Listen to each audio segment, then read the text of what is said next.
झडप लगायत घटनाका कारण बाल सुधार गृहको व्यवस्थापनमा प्रश्न चिन्ह खडा, सुधार गृहलाई व्यवस्थित गर्न सरकारवाला निकायको आग्रह। फौजदारी कसुरमा सजाय पाएका व्यक्तिलाई माफी दिन सकिने व्यवस्थाको दुरूपयोग भएको राष्ट्रिय स्वतन्त्र पार्टीको निष्कर्ष, संसदमा संकल्प प्रस्ताव लैजाने निर्णय। भारतको मणिपुरमा फेरि हिंसा भड्कियो, स्थानीय प्रशासनद्वारा अनिश्चितकालीन कर्फ्यू जारी। र 19औं एसियाडको पदक तालिकामा आयोजक चीनको अग्रता कायमै। नमस्कार, कान्तिपुर डायरीका साथमा सहकर्मी नवीन र म अनिल। सुरुमा कान्तिपुर सविस्तार। कान्तिपुर सविस्तार।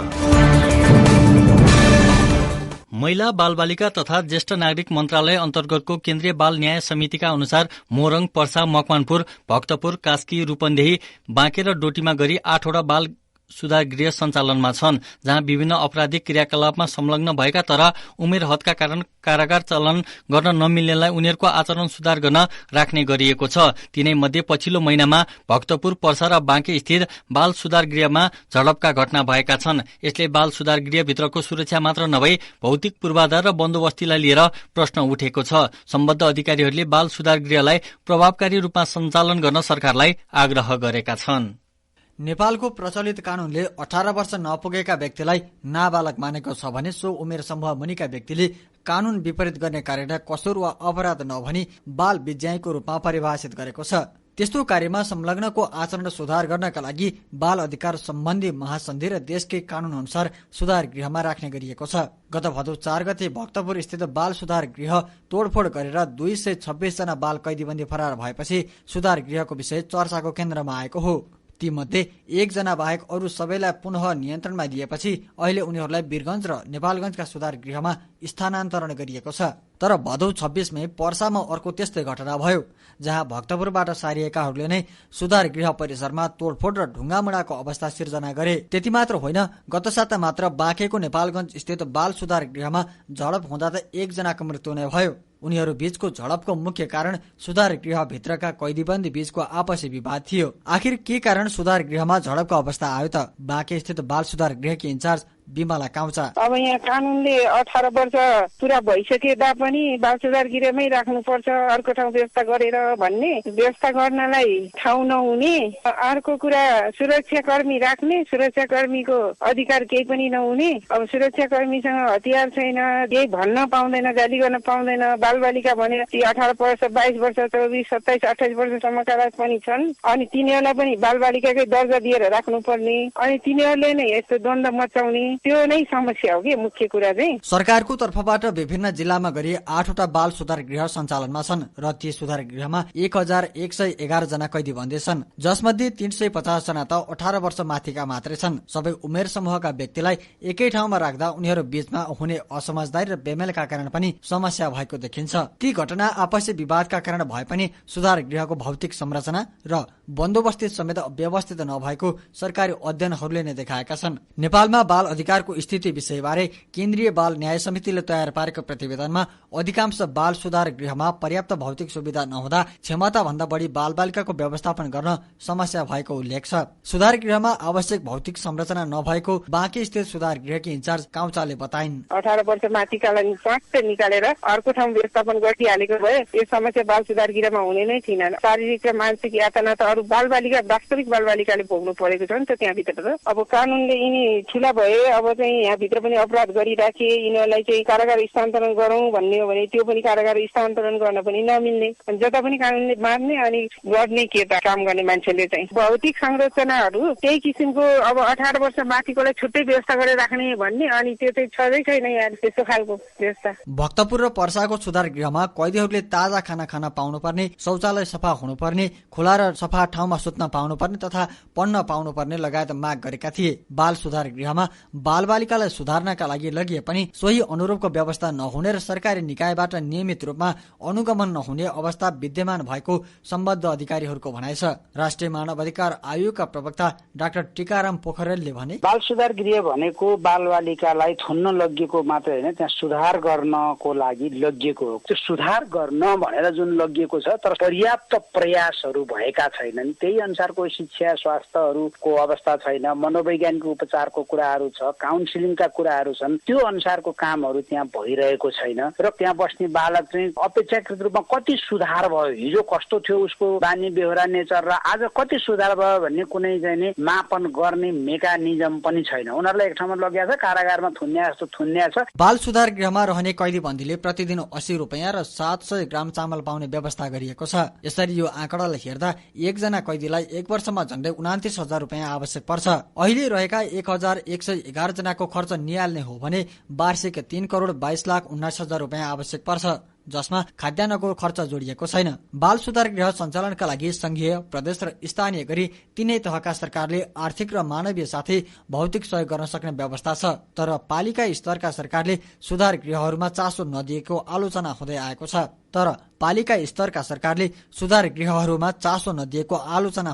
छ। संघ, प्रदेश र पालिकाले घटनाका विषयमा सुधार गृहमा पुगेर अनुगमन गर्न चासो नदेखाएको आयोगका प्रवक्ता पोखरेलले बताए। स्थानीय सरकार, प्रदेश सरकार र चाहिँ संघीय सरकारको भूमिका हुन्छ। अब कतिपय चाहिँ सरकारले सञ्चालन गरेका छन्, कतिपय प्राइभेट सेक्टरबाट सञ्चालन गरेका छन्। त्यो प्राइभेट सेक्टरबाट सञ्चालन गरेकाहरूको पनि सरकारले कुनै न कुनै रूपमा अनुगमन नियमन गरेर त्यसलाई व्यवस्थित गर्ने, त्यो व्यवस्थित रूपले सञ्चालन गरेको छ कि छैन भनेर हेर्ने जिम्मेवारी पनि सरकारकै हो। त्यो कामहरू पनि त्यति धेरै सिरियसली गरेको देखिँदैन। त्यसले गर्दाखेरि पनि यस्ता घटनाहरू भइरहेका छन्। हामीले एउटा अब यो भक्तपुरको घटनाको चाहिँ अनुसन्धान पनि गरिरहेको छौँ। बाँकेको घटनाको पनि अब हामीले अनुसन्धानमा जान्छौँ। सरकारी निकायबाटै सञ्चालित बाल सुधार गृहमा भएका पछिल्ला घटनाले ती सुधार गृह प्रभावकारी रूपमा सञ्चालन नभएको प्रष्ट रूपमा देखाएको छ। यी घटनाहरूलाई राज्यले गम्भीरतापूर्वक लिनुपर्ने अधिकारवादी संघ संस्थाको भनाइ छ। एडभोकेसी फोरमले पनि बाल न्याय सम्बन्धी कानून तथा संयन्त्रहरूको प्रभावकारी कार्यान्वयन गर्न तथा बाल सुधार गृहमा भएका समस्याहरूको यथाशीघ्र निराकरण गर्न आग्रह गरेको छ। नेपालमा सरकारी स्तरबाट मात्र नभई निजी र सार्वजनिक संस्थाले समेत बाल सुधार गृह सञ्चालन गरिरहेका छन्। त्यस्ता सुधार गृह सञ्चालनका लागि सरकारले तोकेको मापदण्ड पूरा गर्नुपर्ने व्यवस्था छ। तर ती सुधार गृहहरूमा पनि बालबालिकामाथि यौन हिंसा र दुर्व्यवहार हुने गरेका घटनाहरू बेला बखतमा सार्वजनिक हुने गरेका छन्। त्यसैले सबै खालका बाल सुधार गृहलाई व्यवस्थित बनाउनका लागि सम्बन्धित निकायले प्रभावकारी कदम चाल्नुपर्ने देखिन्छ। रेडियो कान्तिपुरका लागि नवीन कोइराला। कान्तिपुर सविस्तार।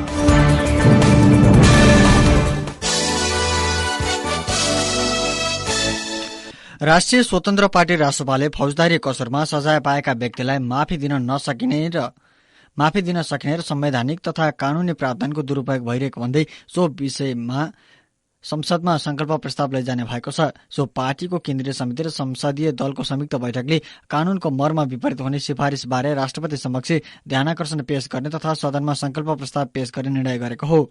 स्वतन्त्र पार्टीले कानूनी व्यवस्था अनुसार सरकारको सिफारिसमा राष्ट्रपतिले सजाय माफी दिने व्यवस्थाको दुरूपयोग भएको निष्कर्ष निकालेको छ। सो पार्टीका प्रवक्ता मुकुल ढकालले सजाय माफीको विषयबारे सदनमा संकल्प प्रस्ताव दर्ता गर्ने लगायत निर्णय भएको बताउनुभयो। संविधान दिवसको दिन थुप्रै कैदीहरूलाई बिना गरियो र यो क्रममा कानूनको बरखिलाफ हुने गरी र जघन्य अपराधमा मुछिएका व्यक्तिहरूलाई पनि राष्ट्रपतिबाट नेपाल सरकारको सिफारिसमा, मन्त्री परिषदको सिफारिसमा मिनाहा भयो र यो कदमको राष्ट्रिय स्वतन्त्र पार्टी घोर भर्त्सना गर्छ र यसको लागि सदनबाट नेपाल सरकारको जवाब माग्ने र सदनमा संकल्प प्रस्ताव दर्ता गर्ने र राष्ट्रपतिलाई पनि कानून र संविधानको संरक्षण र पालना गर्ने जुन उहाँको कर्तव्य हो त्यो कानून र संविधान संरक्षणको लागि उहाँलाई पनि ध्यानाकर्षण पत्र बुझाउने संयुक्त बैठकले निर्णय गरेको छ।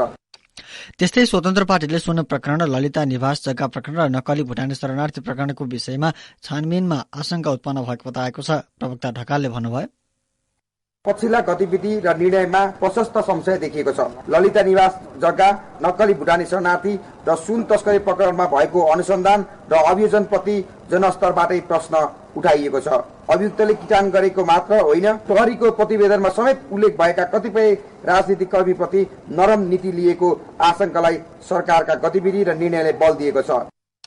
स्वतन्त्र पार्टीले दलहरूबीचको सहमति अनुसार सोन प्रकरणबारे उच्चस्तरीय समिति गठनका लागि सरकारको ध्यानाकर्षण समेत गराएको छ। यसबीच सो पार्टीले संसदमा दर्ता भएको विद्यालय शिक्षा सम्बन्धी कानूनलाई संशोधन र एकीकरण गर्न बनेको विधेयकबारे सरकारवाला निकायसँग छलफल गरी पार्टीको तर्फबाट संशोधन दर्ता गर्ने निर्णय गरेको छ। काठमाडौँ उपत्यकामा आज इन्द्रजात्रा पर्व मनाइएको छ। भाद्र शुक्ल द्वादशीका दिन काठमाडौँको बसन्तपुर स्थित हनुमान ढोका अगाडि धार्मिक विधिपूर्वक इन्द्रध्वजा सहितको लिङ्गो ठडाएपछि जात्रा शुरू हुने गर्दछ। यो जात्रा विभिन्न प्रकारका नाचगान, रथयात्रा र देवी देवताको पूजा आजा गरी 8 दिनसम्म मनाउने चलन रहिआएको छ। शत्रु पराजय भएपछि विजय मनाउने पर्वको रूपमा इन्द्रजात्रा मनाउने प्रचलन आएको धार्मिक विश्वास छ। यो वर्ष इन्द्रजात्राको अन्तिम दिन असोज 15 गते राति 8 बजेर 37 मिनटको साइडमा लिङ्गो ढालेपछि जात्रा समाप्त हुन्छ। यसैबीच राष्ट्रपति रामचन्द्र पौडेल, उपराष्ट्रपति रामसाय प्रसाद यादव, सभामुख देवराज घिमिरे लगायतले काठमाडौँको बसन्तपुर पुगेर आज इन्द्रजात्राको अवलोकन गरेका छन्।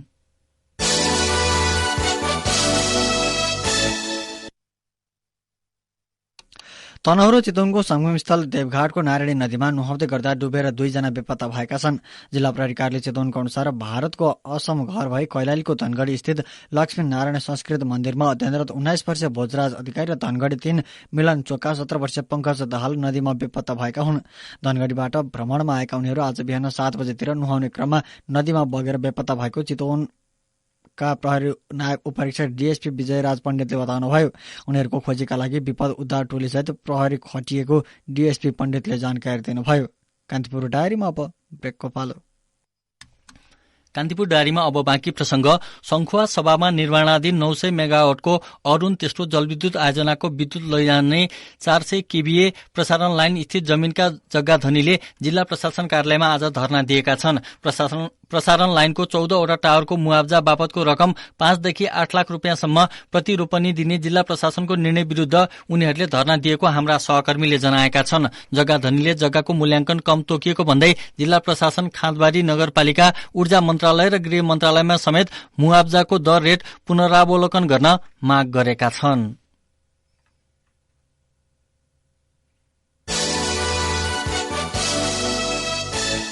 राष्ट्रिय मानवाधिकार आयोगले पछिल्लो समयमा बिरामीको उपचारमा संलग्न चिकित्सक तथा स्वास्थ्यकर्मीमाथि भएका आक्रमण, दुर्व्यवहार र स्वास्थ्य संस्थाहरूमा तोडफोडका घटनाप्रति गम्भीर ध्यानकर्षण भएको जनाएको छ। आयोगले चिकित्सकमाथि आक्रमण तथा कुटपिटका घटना बन्द गर्न र अत्यावश्यकीय स्वास्थ्य सेवा बन्द नहुने वातावरण बनाउन पनि आग्रह गरेको छ। आयोगले कास्की, मकवानपुर, लमजुङ, चितवन जिल्ला लगायतका विभिन्न अस्पतालमा कार्यरत चिकित्सकमाथि भएका आक्रमण, दुर्व्यवहार तथा स्वास्थ्य संस्थामा भएको तोडफोड एवं चिकित्सकहरूले आकस्मिक भएका सेवा बन्द गरी आन्दोलनमा उत्रिँदा नागरिकको स्वास्थ्य उपचारमा पर्न गएको असरप्रति गम्भीर ध्यानकर्षण भएको जनाएको छ। आयोगले चिकित्सकमाथि भएका आक्रमण, स्वास्थ्य सेवाको निरन्तरता तथा बिरामीले भोग्नु परिरहेको समस्याको विभिन्न माध्यमबाट निरन्तर अनुगमन गरिरहेको छ। यसैबीच चिकित्सक र स्वास्थ्यकर्मीमाथि श्रृङ्खलाबद्ध आक्रमण भएको भन्दै पाल्पा स्थित लुम्बिनी मेडिकल कलेज र टिचिङ अस्पतालका 100 बढी चिकित्सक विरोधमा उत्रिएका छन्। उनीहरू आकस्मिक सेवा बाहेक अन्य सेवा बन्द गरेर विरोधमा उत्रिएका हुन्। आक्रमणका कारण ढुक्क भएर बिरामीको सेवा गर्ने अवस्था नरहेको आवश्यक चिकित्सक डाक्टर उज्जवल ठोक्करले बताउनुभयो। सरकारले दोषीमाथि कारवाही गर्नुपर्ने र यस्ता घटना दोहोरिन नदिने प्रतिबद्धता नआएसम्म आफूहरूको विरोध प्रदर्शन जारी रहने उहाँले बताउनुभयो।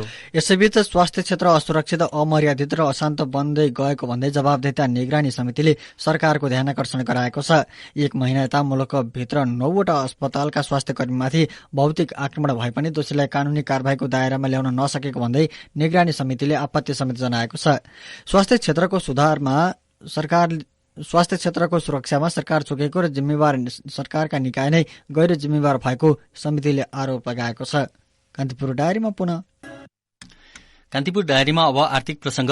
नेपाल नागरिक उड्डयन प्राधिकरणले उडान नियम उल्लंघन गर्ने 2वटा हेलिकप्टर कम्पनीका हेलिकप्टरको उडानमा रोक लगाएको छ। लुक्ला क्षेत्रमा खराब मौसममा उडान गर्न नहुने नियम उल्लंघन गरेको भन्दै प्राधिकरणले श्री एयरलाइन्स र फिस्टेल एयरको हेलिकप्टरलाई ग्राउण्डेड गरेको हो।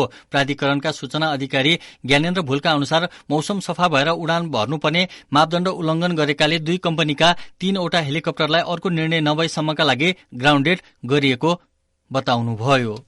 चालू आर्थिक वर्षको 2 महिनामा नेपालले 38 करोड़ रुपियाँ बढीको यार्सा गुम्बा निर्यात गरेको छ। साउन र भदौमा नेपालबाट कम्बोडिया, चीन, हङकङ, मलेसिया, सिंगापुर र भियतनाम लगायतका मुलुकमा 38 करोड़ 59 लाख रुपियाँ बराबरको यार्सा गुम्बा निर्यात भएको भन्सार विभागको तथ्याङ्कमा उल्लेख छ। विभागका अनुसार सो रकम बराबरको 678 किलो यार्सा गुम्बा निर्यात भएको हो। गत वर्ष सो समयावधिमा 314 केजी यार्सा गुम्बा निर्यात हुँदा 19 करोड़ 70 लाख रुपियाँ आमदानी भएको थियो। कान्तिपुर डायरीमा पुनः ब्रेकको पालो।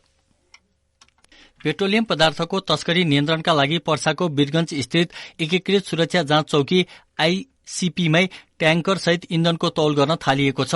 भारतबाट पेट्रोलियम पदार्थ ढुवानी गर्ने ट्याङ्करले नै तस्करी गरेको खुलेपछि वीरगञ्ज भन्सार कार्यालय र नेपाल आयल निगमको आपसी समझदारीमै आईसीपी परिसरमा इन्धन सहितको ट्याङ्करको तौल गर्न थालिएको हाम्रा सहकर्मीले जनाएका छन्। वीरगञ्ज भन्सार कार्यालयका प्रमुख अधिकृत धनबहादुर बरुवालले पेट्रोलियम पदार्थ ढुवानी गर्ने ट्याङ्करको तथ्याङ्क पनि राख्न शुरू गरिएको जानकारी दिनुभयो। धितोपत्र बजार आज दोहोरो अङ्कले घटेको छ। शेयर कारोबार मापक नेप्से परिसूचक 18.60 अङ्कले घटेर 2004.30 बिन्दुमा कायम भएको हो। आज नेप्सेमा 222 वटा कम्पनीको 70,61,404 किता शेयर खरिद बिक्री हुँदा 1,81,43 रुपियाँ बराबरको कारोबार भयो। कारोबारको अन्तिम दिन नेप्से परिसूचक ओह्रालो लागेसँगै कारोबार रकम पनि घटेको हो। यस्तै आज कारोबारमा आएका सबै उपसमूहको परिसूचक घटेको नेपाल स्टक एक्सचेन्जले जनाएको छ।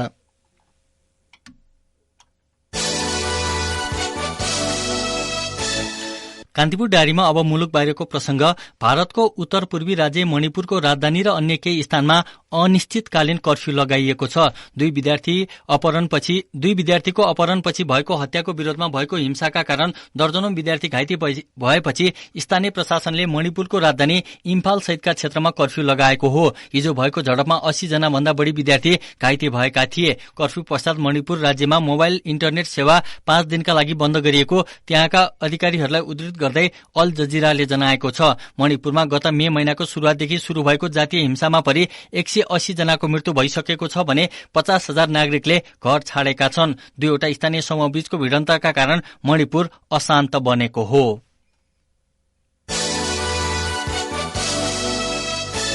बंगलादेशमा पछिल्ला साताभित्र डेंगी संक्रमणका कारण झण्डै 1000 मानिसको मृत्यु भएको छ। डेंगी संक्रमण व्यापक फैलिँदै जाँदा राजधानी ढाका सहितका क्षेत्रमा अस्पतालहरू बिरामीले भरिएका छन्। संक्रमण रोकथामका लागि बंगलादेश सरकारले चुनौतीको सामना गरिरहेको छ। बंगलादेशमा सन् 2000मा पहिलो पटक डेंगी संक्रमण देखिएको थियो। विश्व स्वास्थ्य संगठनका अनुसार बंगलादेशका 64वटा जिल्लामा डेंगी संक्रमण फैलिएको छ।